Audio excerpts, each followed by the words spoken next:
خاص طور پر خوش آمدید کہتی ہوں شعیب شاہین صاحب، آج ہمارے ساتھ پاکستان تحریک انصاف کے سینئر رہنما سیکرٹری اطلاعات ہمارے ساتھ موجود ہیں۔ شعیب صاحب بہت بہت شکریہ سر آپ کے وقت کا۔ آپ سے ہی بات کا آغاز کرتی ہوں، آپ نے جماعت اسلامی کے آج دھرنے میں بھی شرکت کی ہے اور یہ ایک آج اناؤنسمنٹ بھی سامنے آیا ہے کہ جی ایک نیا الائنس جو ہے وہ بنایا جائے گا، اگرچہ جماعت اسلامی کی طرف سے کل تک تو اسی طرح کے بیانات تھے کہ وہ کسی الائنس کا حصہ نہیں بنیں گے، تو آپ کیا سمجھتے ہیں کہ نئے الائنس کی ضرورت کیوں محسوس ہوئی اور کون کون سی پارٹی سے نئے الائنس کے تحت آپ لوگ بات کرنے جا رہے ہیں؟ دیکھیں جی، سوائے ان کٹ پتلیوں کے تین جو اس وقت ہیں برسر اقتدار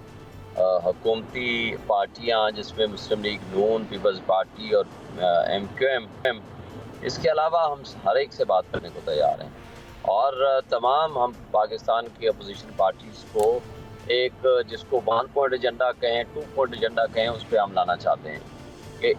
ملک میں پاکستان اس وقت بے آئین ہو چکا ہے، اس وقت تباہی و بربادی ہو چکی ہے، معاشی بنیادی انسانی حقوق کی معطلی، اور جس انداز سے پبلک اور ہمارا یوتھ اور ہمارا پڑھا لکھا طبقہ برین ڈرین ہو رہا ہے، یا لوگ پیسہ یہاں سے لے کے کاروباری طبقہ ملک چھوڑ کے بھاگ رہا ہے، یہ ہر شخص پریشان ہے۔ یہ ملک کسی لحاظ سے یہ جو آپ جو سچویشن دیکھ رہے ہیں، جو کچھ میڈیا میں آ رہا ہے، اس سے زیادہ تلخ ہے۔ ہم پبلک میں ہوتے ہیں، ہمیں لوگوں کی مجبوریاں اور مشکلات کو پتہ ہے۔ آج آپ کی ورلڈ بینک کی رپورٹ کے مطابق آدھی تقریباً نصف آبادی آپ کی سطح غربت میں پیچھے چلی گئی ہے۔ یہ کہنا آسان ہوتا ہے، مگر جب حقیقی معنوں میں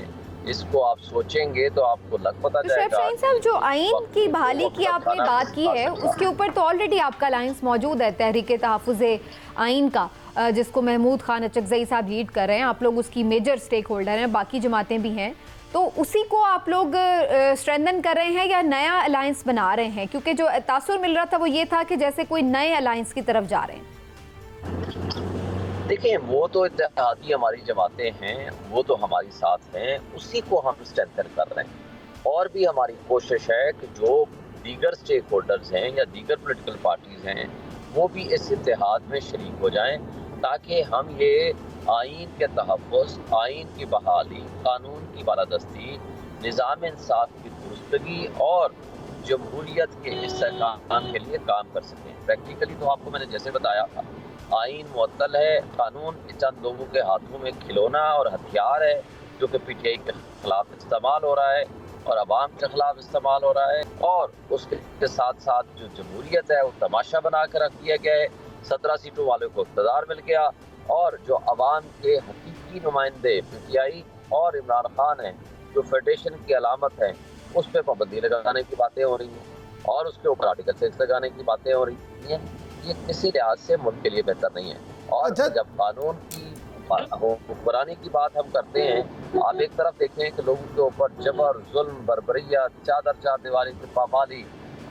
پراپرٹیز، گھر تباہ ہو رہے ہیں، پراپرٹیز تباہ ہو رہی ہیں، ان سے کاروبار بند ہو رہے ہیں، دوسری طرف عیاشیاں ان کی عللے تللے ان بدماشوں کے اور ان حکمران طبقے کے آپ دیکھیں۔ دبئی لیکس میں $12.5 بلین کی پراپرٹیز نکلی، جس پہ زرداری فیملی، شریف فیملی، اس پہ محسن نقوی کی فیملی، جو آپ نام لے سکتے ہیں، راؤ انوار کی پتہ چلا جناب 70 پراپرٹیز نکلی ہیں، لیکن اس سب کچھ کے باوجود بھی آپ دیکھیں گے وہ کے اوپر ایک نوٹس، ایک اس کے اوپر کوئی انویسٹیگیشن نہیں ہوئی۔ ساتھ آپ دیکھیں کہ گندم لیگ، گندم سکینڈل میں جتنے پیسے کھائے گئے ہیں اس کا کوئی آج تک حساب کتاب نہیں پتہ چلا۔ جی سر شعیب شاہین صاحب، یہ فرمائیے کہ آپ نے جتنی باتیں کی، کم و بیش یہ سارے الزامات جب آپ لوگوں کی حکومت تھی تو اس وقت کی اپوزیشن آپ پہ لگاتی تھی، اور دبئی لیکس کی آپ نے بات کی تو پاناما لیکس کے حوالے سے بھی یہ کہا جاتا ہے کہ اس وقت بھی سوائے شریف فیملی کے، میاں نواز شریف کے، باقی جو لسٹ میں جتنے بھی نام تھے کسی ایک کو بھی کوئی سزا نہیں ملی، کسی ایک کو بھی گرفتار نہیں کیا گیا۔ تو یہ کیا معاملہ ہے؟ جب اپوزیشن میں آپ لوگ ہوتے ہیں تو ساری چیزیں، عوامی دکھ آپ کو یاد آتے ہیں، معاملات سارے سامنے آتے ہیں، لیکن جو ہی پارٹی حکومت میں جاتی ہے وہ یہ سب کچھ بھول کیوں جاتی ہے؟ سامنے لیکن پہلی بات تو یہ ہے کہ جو نواز شریف کے خلاف بھی پروسیڈنگز ہوئیں، J7 فیلڈ اپارٹمنٹ میں وہ آج بھی رہ رہے ہیں، ان کا پورا خاندان رہ رہا ہے، جس کو اس نے خود بھی ایڈمٹ کیا، حسین نواز نے ایڈمٹ کیا، پارلیمنٹ ہاؤس میں کھڑے ہو کر کہا کہ یہ ہیں وہ ذرائع اور رسیدیں اور میں عدالت میں پیش کروں گا، پھر قطری خط لے آئے، پتہ چلا کہ وہ بھی جعلی اور جھوٹا تھا۔ مجھے بتائیں، ہم عدالتیں تو اس کو بھی سزا نہیں دے سکیں، اور وہ پروٹوکول کے ساتھ آتا ہے اور آ کر کے بری ذمہ ہو جاتا ہے۔ دیکھیں، آپ کو اللہ پر حق ہے، اللہ کے نے ہر کسی کا پردہ رکھا ہوتا ہے، مگر سچ سامنے آ کے رہتا ہے۔ آپ مجھے بتائیں، آج خواجہ آصف کے بقول ابھی 7 مہینے کی حکومت تھی، ان کو فیض صاحب اور باجوہ صاحب کہہ رہے ہیں کہ آئیں جی آپ پہلے پنجاب گورنمنٹ لے لیں اور پھر فیڈرل گورنمنٹ لے لیں، ٹھیک ہے، یہ ایڈمیٹڈ فیکٹس ہے۔ یہ بتا دیں، آج عمران خان جیل میں ہے، اس کے خلاف 218 مقدمات بنائے۔ مجھے بتائیں، اگر وہ کرپٹ تھا تو لاتے نہ اس کا کوئی پراپرٹی کے ثبوت، کوئی اس کی انویسٹمنٹ، کوئی اس کے باہر پراپرٹیز، کوئی اس کے بینک اکاؤنٹس، آج کچھ نہیں لا سکے تو جعلی مقدمات بنائے، لوگ ختم ہو گئے۔ نہیں، لیکن شعیب شاہین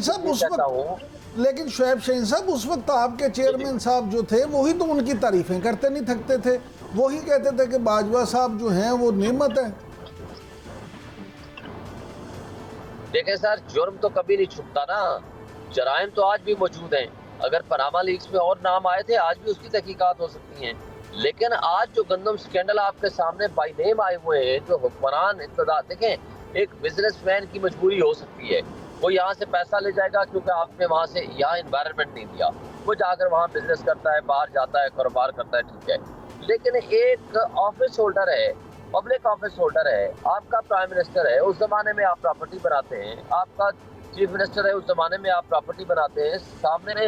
نظر آ رہا ہے کہ آپ بےایمانی اور منی لانڈرنگ کا پیسہ ہے، اور اس کے بارے میں تحقیقات بھی نہیں کرتے۔ ٹھیک ہے، چلیے اب آج کی بات پہ آ جائے نا، پھر وہ باتیں کہیں اور نکل جاتی ہیں۔ میں ادھر ہی آ رہا تھا، مجھے یہ فرمائیے گا، آپ کے جو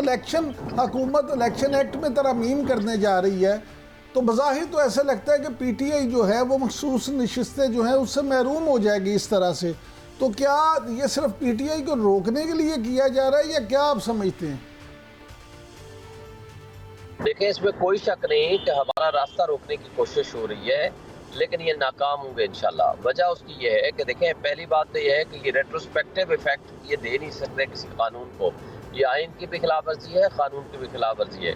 آپ کے سامنے پریکٹس اینڈ پروسیجر ایکٹ کے اوپر فل کورٹ فیصلہ دے چکی ہے، یہ جو اپیل کا حق دے رہے تھے بیکڈیٹڈ، انہوں نے کہا جی آپ یہ نہیں دے سکتے، یہ انلیگل ہے۔ اسی طرح آپ دیکھیں کہ اس میں بدنیتی ان کی ہے کہ سپریم کورٹ کا فل کورٹ فیصلہ دے چکا ہے اور اس کو نلیفائی کرنے کا اختیار ان کے پاس کیسے کہاں سے آ گیا، پھر سپریم کورٹ کے فیصلے کو اٹھا کر کے جو کہ انٹرپریشن انہوں نے کیا اس کو اٹھا کے سیٹسفائڈ کر دیں، ایسا نہیں ہو سکتا۔ پھر تیسری بات یہ ہے کہ آپ کے سامنے سپریم کورٹ نے یہ ڈکلیئر کر دیا ہے کہ ہم لوگ انڈیپینڈنٹ نہیں تھے، ہم ایک پارٹی کے ممبر تھے اور ہیں، اور پارٹی کو جو بلے کا نشان چھینا گیا وہ بھی غلط تھا، مگر اس کی وجہ سے الیکشن کمیشن نے اس ججمنٹ کو مس انٹرپریٹ کیا ہے اور ہمارے حقوق سے ہمیں کسی لحاظ سے بھی ہمیں ڈپرائیو نہیں کر سکتے۔ آپ کی انٹرپریٹیشن تو ہے شعیب شاہین صاحب، لیکن الٹیمیٹلی تو ایسا لگ رہا ہے کہ یہ معاملہ آپ کو پھر عدالت میں ہی لے جانا پڑے گا، پھر اس کے اوپر اگر فردر ٹائم لگے گا تو اس کا مطلب تو یہ کہ فوری طور پر تو اس جو پہلے فیصلہ آ چکا ہے سپریم کورٹ کا اس پہ عمل درآمد نظر نہیں آ رہا، اور یہ لنگر آن کرنے میں تو کم از کم حکومت کامیاب ہو جائے گی۔ دیکھیں، انہوں نے پہلے بھی الیکشن 90 ڈیز میں نہیں کرایا تھا، اور بھی آج ان کے خلاف بہرحال جب موقع ملے گا ان کے خلاف انصاف ہوگا، اور جو آج یہ ججمنٹ کو امپلیمنٹ کرنے سے کوشش کر رہے ہیں کہ ڈیلے ہو جائے، لیکن میرا خیال ہے یہ کر نہیں پائیں گے۔ سپریم کورٹ نے بڑا واضح طور پر کہہ دیا ہے کہ اگر کسی کو کوئی ابہام ہو تو وہ آج سپریم بینچ کے پاس آ سکتا ہے، اور میرا خیال ہے کہ اس لاء کو بھی اگر یہ پرومولگیٹ ہو گیا تو اگر بیٹر سینس پریویل کرے تو اس کو یہ نہ منظور کریں، اور اگر یہ کریں گے اس کے باوجود انشاءاللہ تعالی ہم اس کو چیلنج بھی کریں گے اور یہ سیٹسفائڈ بھی ہوگا، اور ان کو شرمندگی کا ہی سامنا کرنا پڑے گا، اس کے علاوہ ان کو کچھ نہیں ملے گا۔